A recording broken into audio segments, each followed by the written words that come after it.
Malang, sekitaran tahun 2010. Siska adalah salah satu mahasiswi perguruan tinggi swasta yang terkemuka di kota Malang. Ia sendiri saat itu tercatat sebagai mahasiswi semester tingkat akhir. Jadi, perihal untuk pulang pergi ke rumah pun semakin sering. Hal itu juga menjadi kebiasaannya setiap minggu atau jam perkuliahan sedang kosong. Padahal rumah Siska berada di salah satu kabupaten di pesisir utara Jawa Timur. Jarak yang cukup jauh memang, tapi tak menyurutkan kebiasaannya untuk sering pulang pergi.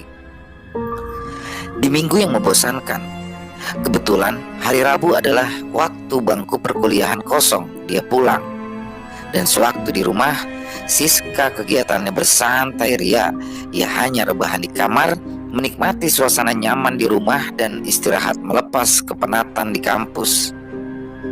Sebenarnya Siska saat itu sedang melepas kenangan-kenangan indah waktu bersama pacarnya, gadis cantik yang baru saja putus dengan sang kekasih karena baru saja mengetahui jika cowoknya berselingkuh di depan matanya. Kala di rumah, ia pun sering mengunci diri di dalam kamar. Ingatan yang menyesakan Siska masih membekas sangat dalam di lubuk hatinya. Dalam angan-angannya, asam manis cinta bersama dia yang sudah lama dan melekat erat dalam pikirannya sulit untuk terhapus. Entah sampai kapan mahasiswa cantik ini tak lekang atas kungkungan cintanya selama ini kepada sang mantan. Mata merahnya pun masih sembab, bekas deraian air mata seharian.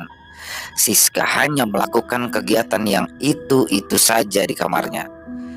Jika tidak dipegang HP, ia membuka buku dan foto kenangan bersama sang mantan, hingga kegiatan itu pun terhenti di saat azan Isya berkumandang. Selepas sholat Isya, Siska pun kembali terlentang dan kembali larut dalam kesedihannya sambil memeluki guling kesayangannya. Tiba-tiba Siska merasakan ada getaran HP. Getaran HP Siska dan lampu kelap-kelip yang terus-menerus tak mau berhenti. Siska saat itu melihat di layar HP-nya ada sebuah pesan masuk dan panggilan yang tak berhenti dari salah satu teman cowok. Dia yang tahu akan panggilan penting dengan cepat mengambil HP-nya tersebut lalu mengangkat teleponnya. Tetapi waktu akan diangkat panggilan itu dimatikan. Ah, sialan si Bento, gumam Siska yang semakin kesal sambil membuka isi pesan singkat di dalam HP-nya. Sis, besok Pak Anton ada di kampus. Aku mau ikut bimbingan skripsi besok. Kamu mau ikut apa enggak? Pesan SMS dari Benny. Ya, Benny adalah teman satu jurusan dan satu kota dengan Siska. Waktu hari Rabu siang kemarin mereka memang sama-sama pulang bersama. Tapi Benny naik motor sendirian sampai rumah, sedangkan Siska naik bis. Terus kamu kapan balik ke Malang, Ben? Tanya Siska melalui SMS. Sekarang, Sis. Ah, sekarang? Sudah jam berapa ini, Ben? Biarin, daripada besok pagi telat, mendingan sekarang berangkatnya. Aku juga gak mau jadi mahasiswa abadi, Sis. Masalahnya, aku gak ada yang nganter, Ben, kalau balik sekarang. Sudah tahu Tuan Putri, ini dari tadi aku sudah di depan gerbang rumahmu. Ah, sialan Bento, dasar jomblo karatan. HP Siska pun langsung ditutup dan ditaruh di bed tidurnya. Siska langsung bangkit berdiri lalu beranjak dari kamar tidurnya. Sambil berjalan, ia pun membetulkan pakaian dan rambutnya yang acak-acakan sejenak di depan kaca riasnya. Selesai itu Siska keluar kamar lalu menuju kamar mandi untuk mencuci muka dan berwudu. Merasa wajahnya sudah segar, Siska pun keluar dan berjalan melewati ruang tengah. Di ruangan tengah itu masih ada ibu dan adik perempuannya yang sedang menonton TV berdua. Mau kemana, Ndu? Tanya ibunya sambil memegangi remote TV. Ke depan, Bu, itu ada Benny. Suruh masuk saja, Ndu. Tumben malam-malam mampir ke sini. Mau ngajak balik ke Malang. Sekarang, Bu, anaknya ada di luar, jawab Siska sambil berjalan keluar rumah. Siska pun berjalan dengan cemberut hingga tak sadar pintu demi pintu ia buka. Beberapa puluh langkah akhirnya Siska tiba di gerbang depan rumahnya. Siska melihat Benny kala itu sedang duduk sendirian di atas motor. Sedangkan pandangan Benny dari dalam helm hanya tersenyum puas dengan menggoda Siska. Suara kunci gerbang dibuka Siska. "Kenapa senyum-senyum? Senang lihat aku sedih." "Elah, jalah sis, baru ketemu kok ngambek. Ya udah, aku langsung cabut ke Malang nih." Gitu aja dimasukin ke hati. "Ayo masuk dulu." Mereka pun yang sudah dewasa menyadari akan watak masing-masing, sebab mereka juga berteman sejak SMA juga, dan sering pulang pergi bersama waktu kuliah di Malang. Tanpa menunggu waktu lama, mereka berdua pun mulai masuk ke gerbang rumah. Sebelum itu Benny memarkirkan motornya terlebih dahulu, sedangkan Siska berjalan ngeloyor sendirian hingga duduk di teras rumahnya. Ibu Siska pun yang penasaran akan kedatangan Benny ikut keluar ke rumah juga. Beliau juga menyambut kedatangan Benny malam itu, sebab sang ibu sedikit curiga karena tak biasanya Benny berkunjung malam-malam. Dalam hatinya, ia ingin memastikan apa yang terjadi pada mereka berdua. Sewaktu mereka sudah duduk bertiga di kursi teras, Benny pun menjelaskan perihal tujuannya untuk balik ke Malang malam-malam kepada sang ibunda. Ibu Siska yang sudah lama mengenal Benny akhirnya memahami apa yang menjadi keinginan teman anaknya ini. Ya, pada dasarnya seluruh keluarganya Benny juga kenal dengan orang tua Siska. Dengan pertimbangan kedua keluarga yang sudah saling mengenal itu, Ibu Siska akhirnya mengambil keputusan malam itu. Sang ibu yang pengertian malam itu pun menyuruh putri sulungnya untuk berangkat bersama Benny. Kebetulan malam itu ayah dan kakak laki-lakinya Siska sedang tidak berada di rumah. Daripada Siska menunggu ayah dan kakaknya yang tak tahu kapan pulangnya, lebih baik Siska pun berangkat bersama Benny sekarang juga. Dan sehabis mendapat izin dari sang ibu, Siska pun pamit untuk kembali masuk rumah. Dia berjalan dengan cepat hingga masuk ke kamar. Di dalam kamar, kebiasaan Siska memang selalu agak lambat, apalagi kalau persiapan dan ganti baju. Ya, di saat itu dia masih bersedih. Kesedihan berhari-hari yang ia tutupi dari keluarganya membuat persiapan Siska menjadi tambah lama. Kegelisahan hatinya ia pendam sehingga ibunya sendiri pun tak tahu saat Siska bersedih di dalam rumah. Perasaan yang masih kacau Siska malam itu membuat ia agak asal-asalan. Kala berkemas dan berkali-kali ia berhenti dan duduk di bednya waktu akan berangkat. Dan merasa lama akan kedatangan Siska, ibunya yang sudah tak sabar datang pergi menghampiri anaknya di kamar. Ibunya pun langsung serta ikut duduk berjajar di bed dan memandangi anak kesayangannya. "Ayo Nduk, jangan lama-lama, kasihan tuh si Benny nungguin di depan," ucap sang ibu sambil membelai rambut hitam panjang anaknya. "Iya Bu, ini udah kelar kok," jawab Siska dengan mengancing resleting tas ransel. Siska yang sudah berganti baju dan memegang tas ransel ganti bersalaman untuk berpamitan dengan sang ibu. Restu pun didapat. Ia bergegas berjalan keluar diikuti ibu dan adiknya dari belakang. Sesampainya di luar rumah, ia melihat Benny yang duduk sendirian sudah menguap. "Ayo Ben, jadi apa enggak nih?" Ayo. Benny pun mulai berdiri terus berjalan dan meraih tangan Ibu Siska untuk berpamitan. "Saya pamit dulu Bu ya." "Iya Ben, hati-hati di jalan, jangan ngebut." "Iya Bu." Selepas berpamitan, Benny pun langsung mengambil motor yang sudah siap di halaman rumah Siska. Di malam itu mereka pun berdua berangkat. Perjalanan dimulai. Perjalanan dari utara Pulau Jawa ke selatan memang cukup jauh, tapi malam itu mereka berdua wajib berangkat. Dalam perjalanan sendiri hampir setiap 1 jam lebih, Siska selalu saja meminta untuk beristirahat. Entah apa yang terjadi dengannya di malam itu. Entah sudah ngantuk, payah, atau masih kepikiran dengan mantannya, Benny sendiri pun tidak tahu. Hingga sekitar jam 11 lebih, mereka berdua pun sudah mulai memasuki kecamatan Kandangan. Siska yang mulai capek.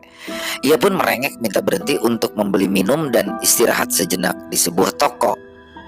Selesai minum sebotol air mineral, mereka pun berdua duduk lesehan selonjoran di atas paving. Saat itu mereka yang berada di depan sebuah toko terlihat sangat capek dan lemas.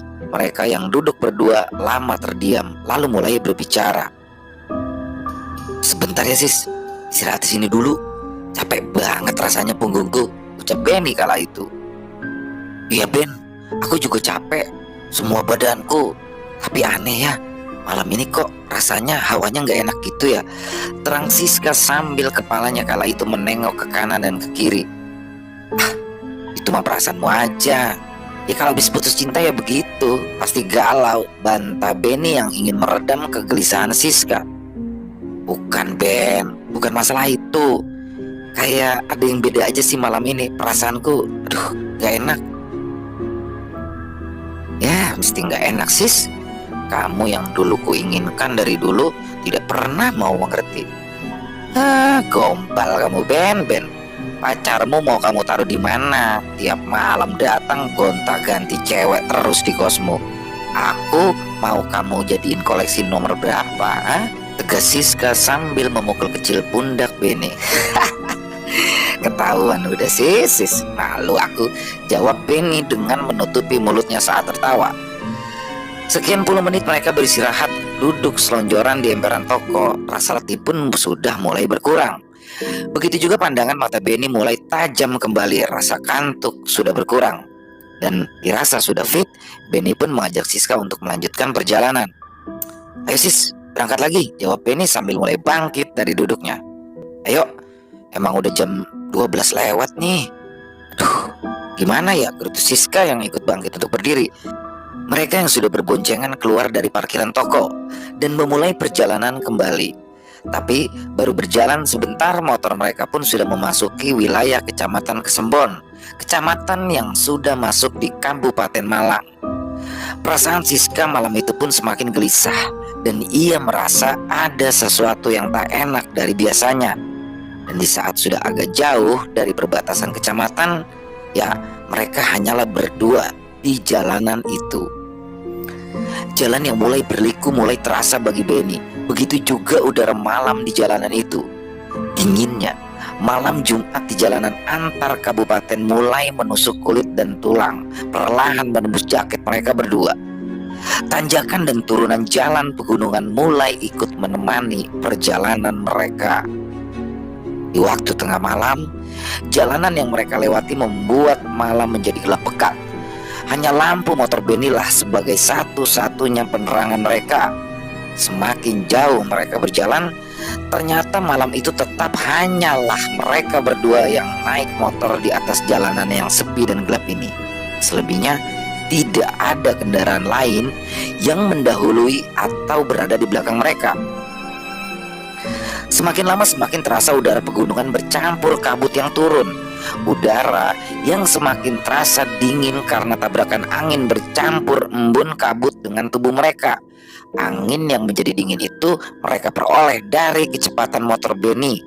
Meskipun tubuh mereka berdua sudah berbalut jaket tebal, udara dingin itu juga lama-kelamaan membuat bulu kuduk mereka perlahan ikut naik. Dan perasaan Siska semakin panik dan gelisah. Setelah sekian lama motor Benny yang berjalan sendirian meliuk-liuk mengikuti jalanan yang gelap, akhirnya melihat plakat tanda masuk ke sebuah desa bernama Pait yang berada di kiri jalan. Dalam perjalanan yang selama itu mereka pun hanya diam. Karena kecepatan motor sudah dipacu dengan kencang, mau bicara pun susah untuk terdengar. Tapi semenjak melihat perkampungan, Benny mulai menurunkan kecepatan motornya. Benny berbuat seperti itu untuk menurunkan tensi dinginnya udara di pegunungan yang menyapu tubuh mereka. Motor yang berjalan pelan dimanfaatkan oleh Benny untuk menghibur Siska di belakangnya. Ya, Benny melakukan hal itu agar Siska tak sedih dan mengantuk kala dibonceng. Benny menoleh ke belakang dan mendapati Siska yang tetap manyun. Kali ini Benny pun mulai membuka obrolan. "Sis, di jalanan daerah sini sebenarnya tempat angker," goda Benny agar pikiran Siska tidak kosong kala itu. "Ah, apa-apaan sih kamu Ben? Udah dong jangan cerita gitu udah malam ini." "Ya elah, beneran sis, di desa ini tuh ada tempat air terjun di pinggir jalan. Bagus banget tempatnya sis, kalau siang masih alami," ucap Benny serius. Sekedar informasi, di tahun 2010 Coban Ketak belum dibuka dan masih berupa air terjun alami yang menyatu dengan hutan. Sebenarnya air terjun di desa ini banyak orang luar yang belum tahu, meski sebagian orang tiap harinya lewat daerah sini, padahal posisinya tepat di samping kiri jalan. Mosok? Kamu kok tahu? Ya tahulah, aku kan punya teman dari daerah sini. Serius, Ben? Aku sebegitu lamanya lewat jalan daerah sini kok nggak pernah tahu kalau di sini ada air terjun. Ya memang hanya warga-warga kampung saja yang tahu. Soalnya di air terjun itu banyak keraknya, hewan-hewan liar. Hewan-hewan semuanya yang hidup di daerah sini minumnya sama bermainnya di air terjun itu. Gimana kalau nanti berhenti sebentar, tak tunjukin lokasinya? Ya nggak apa-apa, Ben, bisa buat referensi liburan. Tiba-tiba dari arah belakang ada lampu mobil yang menerangi mereka dan lama-kelamaan terasa semakin mendekat. Benny pun seketika itu juga memberikan jalan sedikit kepada mobil sedan di belakangnya itu untuk menyalipnya. Perasaan Benny dan Siska pun bahagia karena mendapat teman di perjalanan. Motor Benny pun yang berjalan pelan dan menepi akhirnya didahului oleh sebuah mobil. Dan kira-kira tepatnya di tikungan ke-10 sehabis pintu masuk menuju desa, mobil sedan hitam yang tiba-tiba memotong laju motor Benny tepat di depannya ikut berjalan pelan di depan motor Benny. Benny pun kembali menguasai motor dengan tenang dan kembali berbicara dengan Siska. Emangnya kamu gak takut di sini, Sis? Ya enggak lah, Ben, kan ada kamu, Ben. Asem kamu ini, Sis. Dengarkan dulu. Di air terjun itu dulu ada kijang. Tapi dulu sewaktu diburu anak-anak langsung ditembaki kijangnya. Kan otomatis rubuh dan mati kijang. Nah, anak-anak yang bergembira mendatangi kijang yang mati itu. Dan sewaktu digendong, kijangnya mau dibawa pulang, lah kok tiba-tiba kijangnya di pundak bisa ngomong. Beneran tak, Ben? Ya beneran, Sis, itu dulu banyak saksinya. Waktu digendong kijangnya kembali hidup terus bicara. Lepaskan aku, kalau tidak kamu akan mati. Mendengar suara dari kijang itu, anak-anak pun ketakutan semua. Tubuh mereka sampai bergetar. Selanjutnya kijangnya dijatuhkan begitu saja. Sehabis itu anak-anak langsung pada lari deh sendiri-sendiri.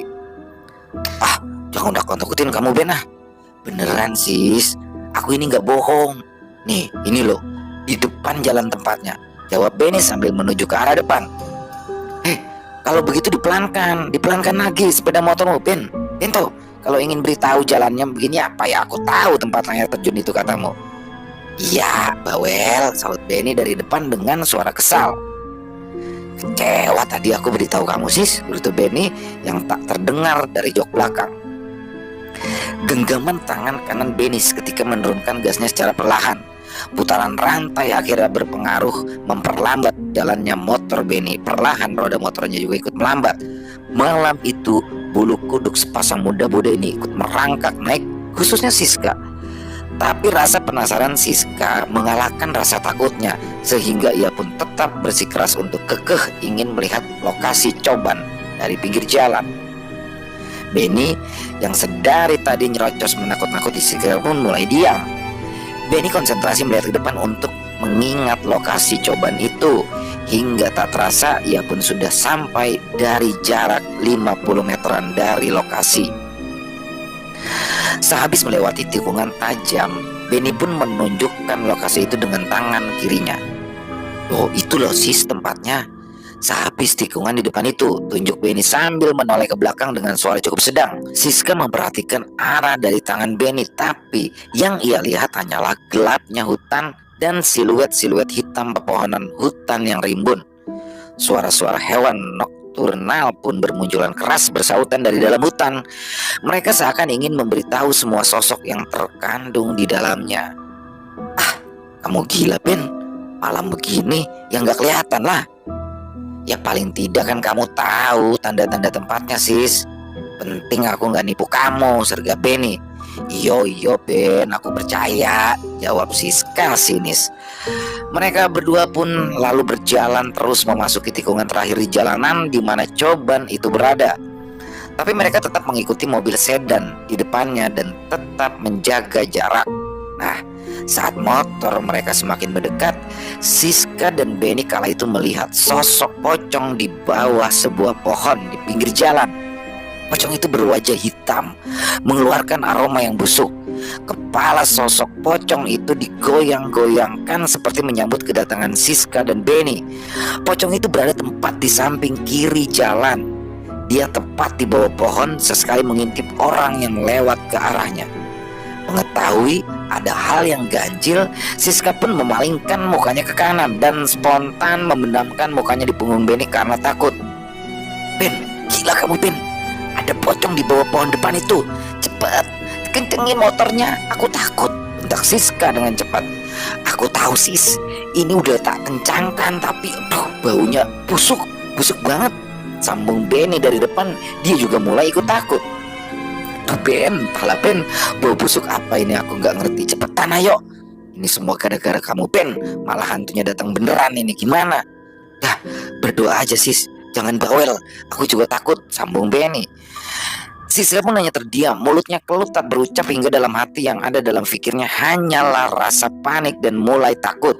Mereka tetap melajukan motor dengan sedikit menambah kecepatan di jalan yang lurus. Tapi di depannya lagi jalanan ini sudah habis dan mau berbelok ke kiri. Posisi mereka malam itu motor tetap di belakang mobil sedan itu.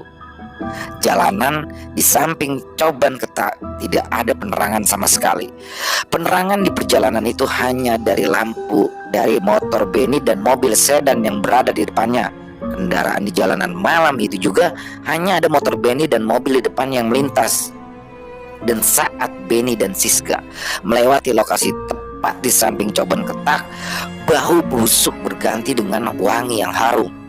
Bau bunga kenanga tercium sangat kuat di samping Coban. Aneh, padahal sebelumnya adalah bau yang sangat busuk menemani mereka sejak tadi. Masih di jalanan Coban, tepatnya sebelum tikungan ke kanan, malam itu Benny dan Siska yang habis ketakutan melihat sosok pocong. Kini mereka dihadapkan adanya sosok wanita yang memakai baju merah.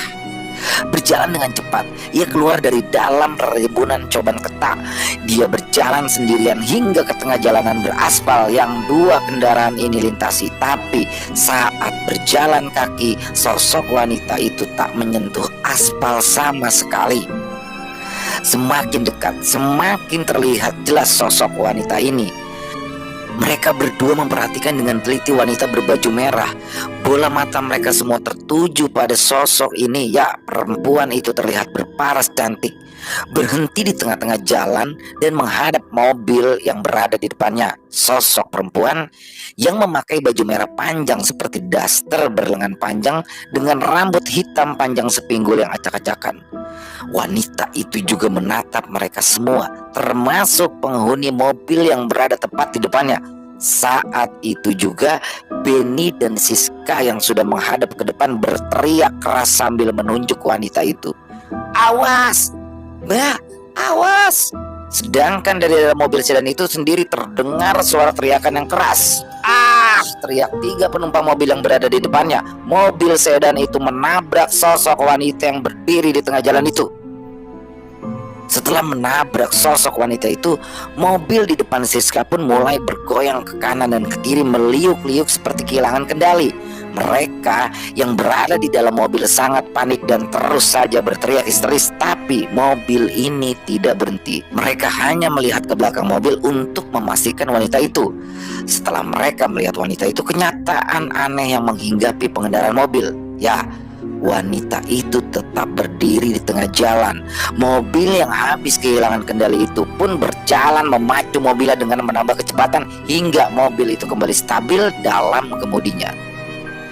Sedangkan Siska dan Benny tetap melihat dengan seksama adegan yang sangat mengerikan di hadapannya. Mereka melihat wanita berpakaian merah itu tidak tergores atau terluka. Mobil sedan itu sama sekali yang mereka lihat adalah mobil sedan itu menembus tubuh wanita ini dengan mudah. Wanita yang seperti tertabrak itu tetap berdiri dan memandangi mereka berdua dengan wajah yang pucat, mata melotot dan senyumannya yang menyeringai.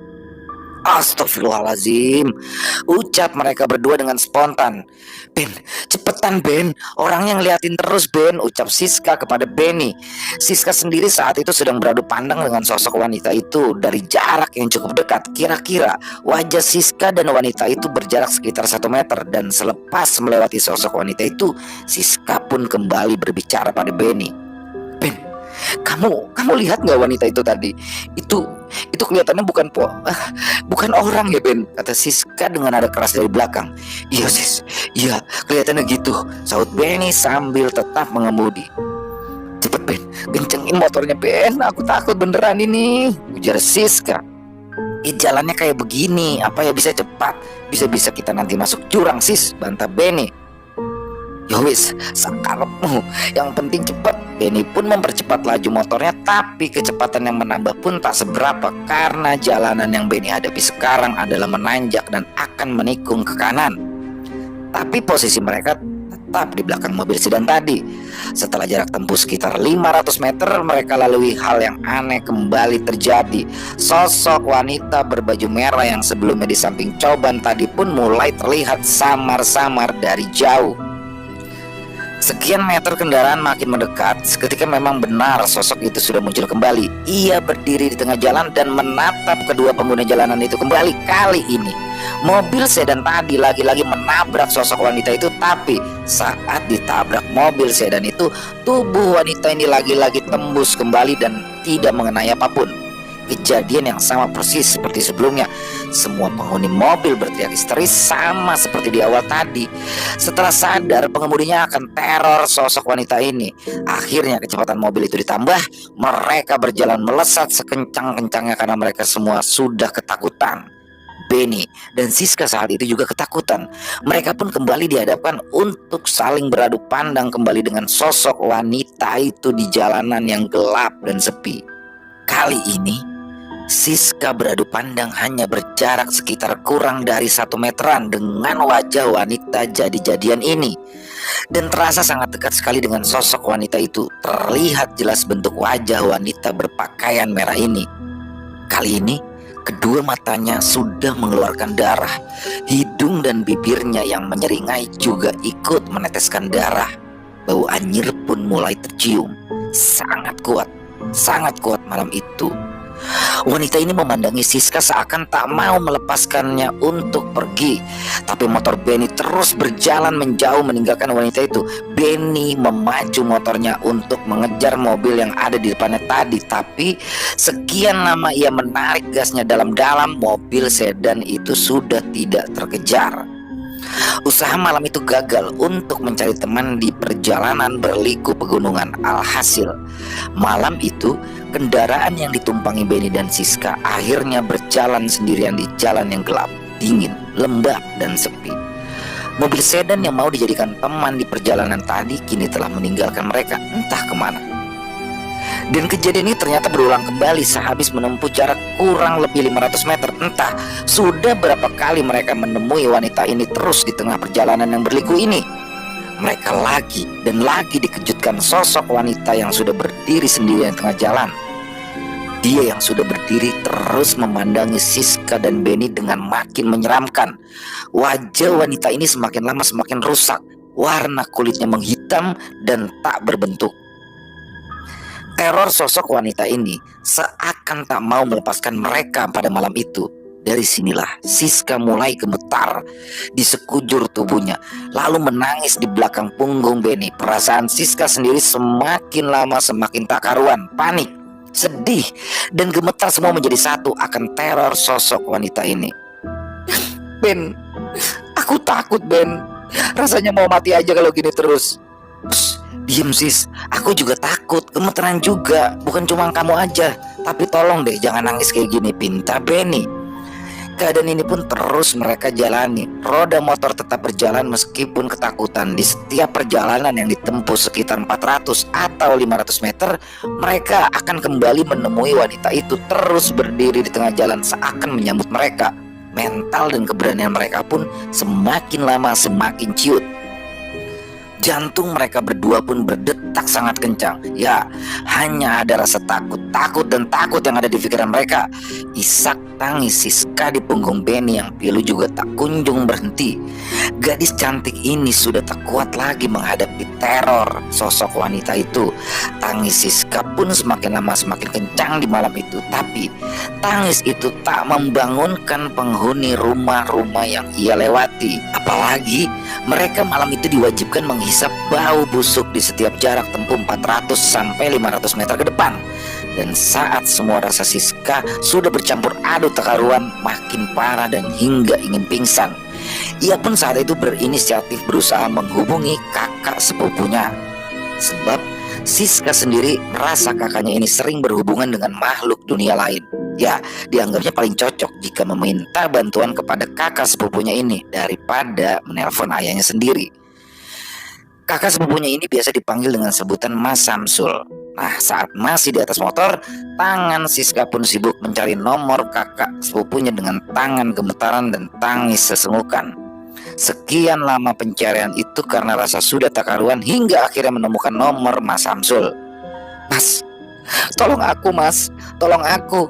"Loh, kenapa awakmu dek?" "Mas tolong." Siska masih terus menangis kencang. Dia masih belum bisa menjawab. Istighfar dulu, tenang disik," kata Samsul dengan cepat dan ikut panik. Siska pun kembali diam, menghentikan tangisnya sejenak, menarik nafasnya dalam-dalam dan mengucap istighfar berulang-ulang kali. Hingga ada setitik kekuatan yang membuat ia pun bangkit untuk mengaduk kepada kakak sepupunya ini. "Mas, aku takut. Tadi ada orang yang tertabrak mobil di depanku." "Innalillahi wa inna ilaihi rajiun. Tapi kamu gak apa-apa kan?" "Aku gak apa-apa mas, tapi orangnya ini gak mati. Orang ini yang tertabrak bisa ditembus mobil mas. Orangnya itu pakai baju merah. Pertama bertemu tadi kelihatan cantik, tapi lama-lama wajahnya hancur mas. Sekarang aku ngebut mas. Aku takut bener ini mas, tolongin aku," jawab Siska dan tangisnya pecah kembali. "Aku sudah gak kuat, rasanya ingin mati aku mas." "Kamu minggir aja dulu, lekas minggir sekarang juga. Kalau sudah tenang dan sudah dapat tempat yang terang, telepon lagi ya." "Iya mas." Siska pun menutup teleponnya lalu berbicara di samping daun telinganya Benny. "Ayo minggir, cepat Ben. Aku udah gak kuat. Kepalaku sudah berat rasanya." Oke sis, sebentar ya, sebentar," sahut Benny. Ia pun langsung segera menepikan motornya. Benny sendiri merasa kasihan melihat sekilas Siska di jok belakangnya. Malam itu Siska sudah benar-benar merasa tak kuat lagi untuk melanjutkan perjalanan. Dan malam itu Benny putuskan untuk berbelok dan berhenti di sebuah toko modern di daerah Pujon. Dengan cepat Benny pun memarkir kendaraan mereka, langsung turun dan duduk berdua agak di dekat emperan. Kondisi mereka duduk dengan berjongkok dan kedua tangan yang melingkar erat di ujung lututnya. Seluruh tubuh mereka masih gemetar hebat. Tangis sesenggukan Siska beradu menjadi satu dalam getaran tubuh yang penuh ketakutan. Begitu juga dengan Benny. Tapi malam itu Benny bedanya tidak menangis. Hingga saat lama terdiam, Siska ingat pesan dari Mas Samsul tadi. Ya, pesan tentang apa yang akan ia harus lakukan setelah berhenti. Akhirnya ia putuskan untuk menelpon kakak sepupunya itu. "Mas, aku sudah berhenti. Aku sudah istirahat." "Oh iya. Terus sekarang kamu di mana? Sama siapa?" tanya Samsul dengan cepat karena ia khawatir akan keselamatan adik sepupunya itu. "Tolongin aku dulu mas, tolong. Ini aku nyampe Pujon sama Benny. Aku sudah gak berani jalan lagi, takut diikuti orang itu lagi," kata Siska dari sambungan telepon. Sementara itu sosok wanita berbaju merah itu masih berdiri di jalan. Ia terus memandangi Siska dan Benny. Meski keduanya tak melihat ke depan, sosok wanita ini berdiri di jalan dengan berganti-ganti tempat. Kadang di tengah, kadang di trotoar, dan kadang di depan mereka yang tengah duduk. Mereka berdua yang ketakutan hanya membenamkan kepalanya saja di antara kedua lutut sambil mendengarkan suara geraman dari wanita jadi-jadian ini. Sementara Siska terus memegangi HP dengan wajahnya yang terbenam. "Oh alanduh, malam-malam begini kok ya balik ke Malang,"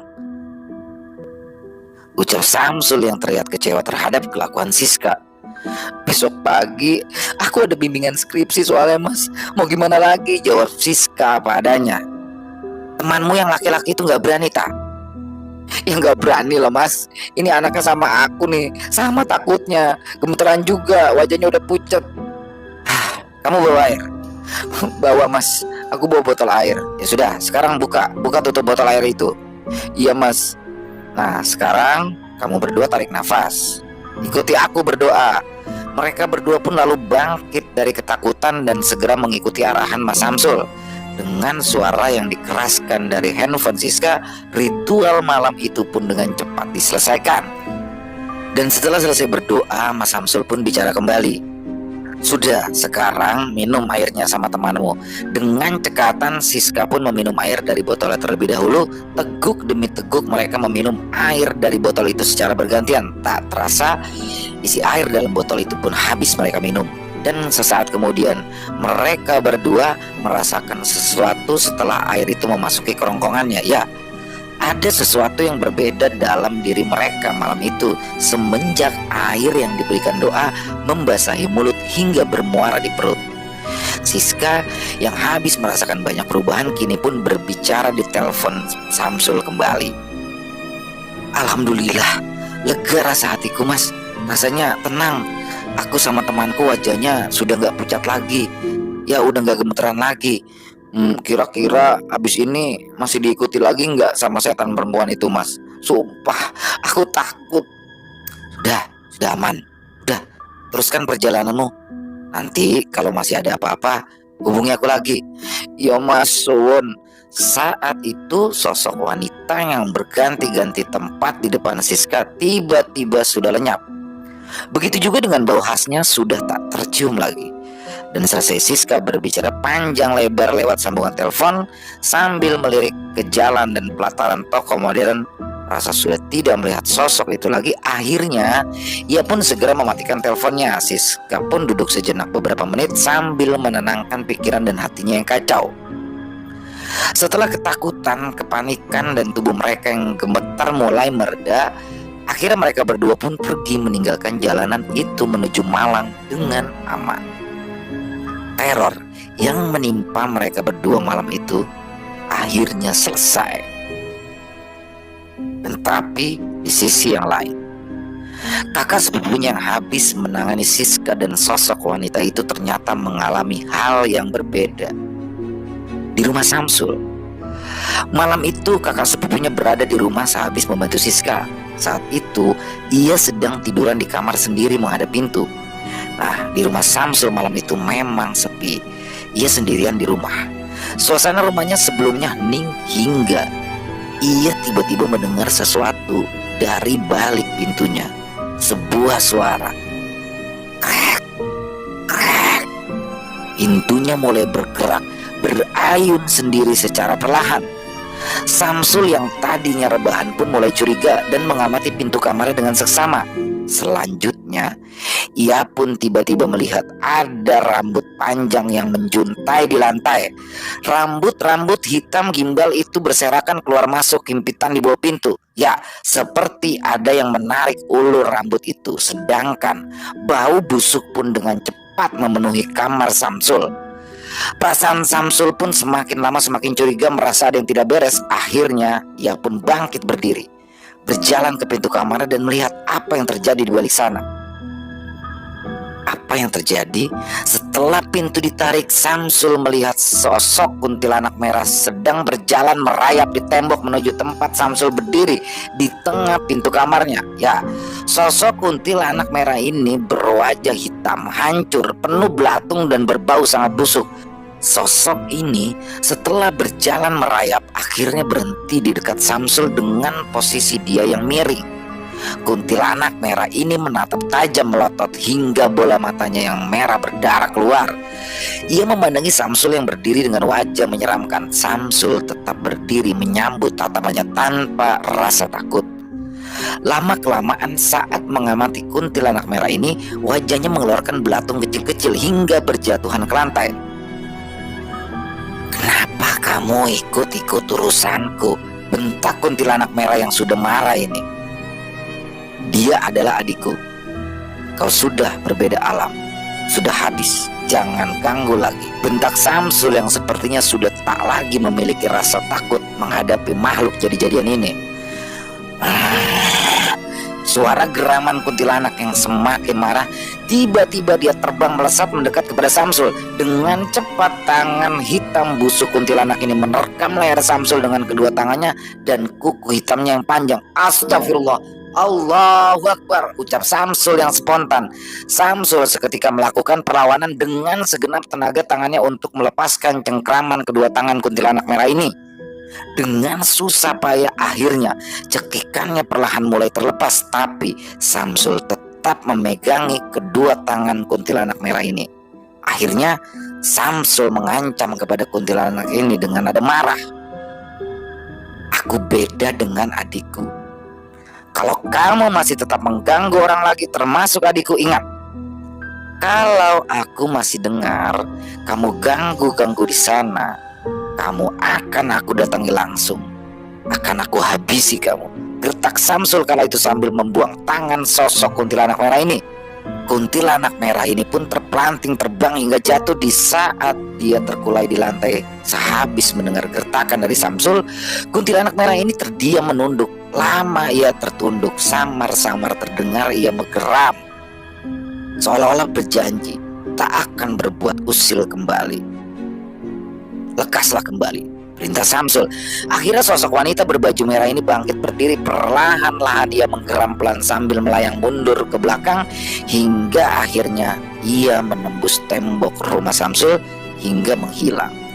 Syukurnya sejak kejadian itu Siska dan kawannya tak pernah lagi diganggu di jalan berliku coban ketak. Selesai. Itu dia tadi teman-teman untuk kisahnya. Cukup menegangkan ya. Semoga bisa menghibur teman-teman semua di rumah, khususnya para penikmat horor. Dan saya mohon maaf apabila ada kesalahan dalam berkata-kata dalam penyampaian ceritanya tadi, mohon dimaafkan. Dan buat teman-teman yang mungkin ada pendapat lain atau hanya untuk sekedar saling menyapa, silakan bisa tulis di kolom komentar. Dan yang buat suka dengan ceritanya bisa diklik tombol jempolnya, tombol like-nya. Dan buat yang belum subscribe silakan bisa diklik tombol merah, tombol subscribe-nya, agar teman-teman semua di rumah bisa mendapatkan notifikasi dari konten-konten yang akan kami upload kembali. Dan sekian dulu dari saya.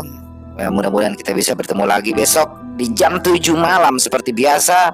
Sehat, sukses selalu untuk kita semua. Amin, amin, ya rabbal alamin. Assalamualaikum warahmatullahi wabarakatuh.